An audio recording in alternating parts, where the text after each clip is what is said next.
America में पढ़ाई करने वाले स्टूडेंट्स के लिए बड़ी खबर है।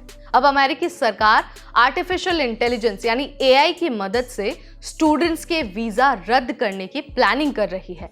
अगर आप अमेरिका में हैं या फिर जाने की सोच रहे हैं या फिर वहां किसी को जानते हैं तो ये अपडेट आपके लिए बहुत जरूरी है।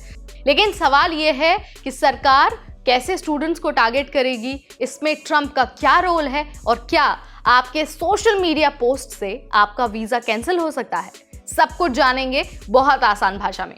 नमस्कार, मैं हूं नेहा आपके साथ और आप देख रहे हैं एनबीटी टेक एड।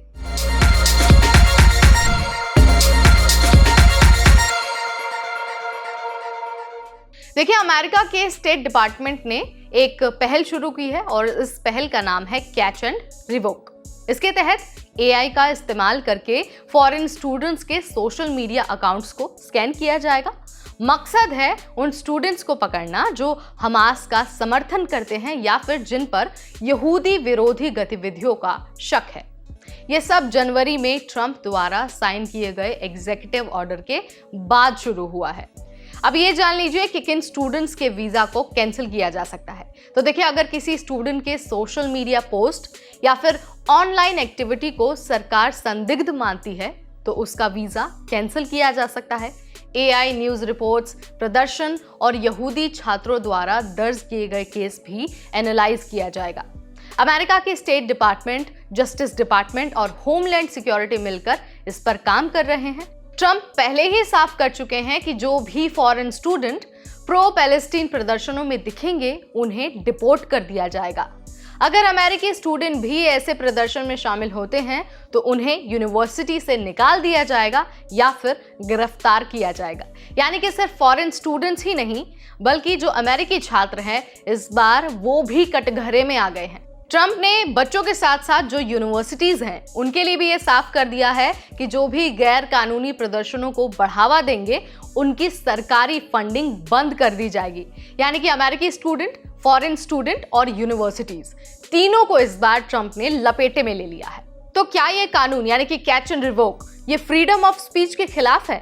तो देखिए, अमेरिका का संविधान फ्रीडम ऑफ स्पीच और शांतिपूर्ण प्रदर्शन की आजादी देता है। लेकिन अगर सरकार सोशल मीडिया पोस्ट के आधार पर वीजा रद्द करती है तो ये अभिव्यक्ति की आजादी के खिलाफ माना जा सकता है। कई सारे ऑर्गेनाइजेशंस और स्टूडेंट्स ने ट्रंप के इस कदम की आलोचना की है और इसे गलत बताया है। खास बात यह है कि जो भी लोग प्रदर्शन कर रहे हैं उनमें यहूदी समूह भी शामिल हैं जो इजराइल की नीतियों के खिलाफ प्रदर्शन कर रहे हैं। अब जरा एक बार बैकग्राउंडर में आपको दे देती हूँ कि आखिर ये जो प्रोटेस्ट है, ये जो प्रदर्शन है वो हो क्यों रहे हैं। तो देखिए, 7 अक्टूबर 2023 को हमास ने इजराइल पर हमला किया जिनमें 1200 लोगों की मौत हुई और 250 लोग बंधक बना लिए गए। इसके जवाब में इजराइल ने गाजा पर बड़े पैमाने पर हमले शुरू कर दिए थे। गाजा में अब तक 48,000 से ज्यादा लोगों की मौत हो चुकी है और लगभग पूरी आबादी बेघर हो गई है। अगर आप अमेरिका में पढ़ रहे हैं या फिर वहां पर जाने की सोच रहे हैं तो सोशल मीडिया पर अलर्ट रहना आपके लिए बहुत ज़रूरी है।